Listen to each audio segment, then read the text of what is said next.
মঙ্গলবনম পক্ষী অভয়াৰণ্য কোনখন ৰাজ্যত অৱস্থিত? ইয়াত অপশ্যনকেইটা আছে কেৰেলা, অসম, নাগালেণ্ড আৰু পশ্চিম বংগ। ইয়াৰ শুদ্ধ উত্তৰটো হ'ব অপশ্যন এ কেৰেলা। মায়ানী পক্ষী অভয়াৰণ্য কোনখন ৰাজ্যত অৱস্থিত? ইয়াত অপশ্যনকেইটা আছে বিহাৰ, মহাৰাষ্ট্ৰ, গোৱা আৰু পাঞ্জাৱ। ইয়াৰ শুদ্ধ উত্তৰটো হ'ব অপশ্যন বি মহাৰাষ্ট্ৰ। নাজাফগড় পক্ষী অভয়াৰণ্য কোনখন ৰাজ্যত অৱস্থিত? ইয়াত অপশ্যনকেইটা আছে তামিলনাডু, অন্ধ্ৰপ্ৰদেশ, দিল্লী আৰু ছিক্কিম।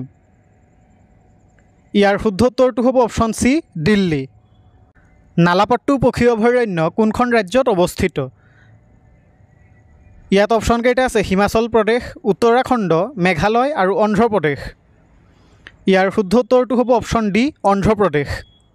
শ্বহীদ চন্দ্ৰশেখৰ আজাদ পক্ষী অভয়াৰণ্য কোনখন ৰাজ্যত অৱস্থিত? ইয়াত অপশ্যনকেইটা আছে উত্তৰ প্ৰদেশ, গুজৰাট, ঝাৰখণ্ড আৰু ছত্তীশগড়। ইয়াৰ শুদ্ধ উত্তৰটো হ'ব অপশ্যন এ উত্তৰ প্ৰদেশ।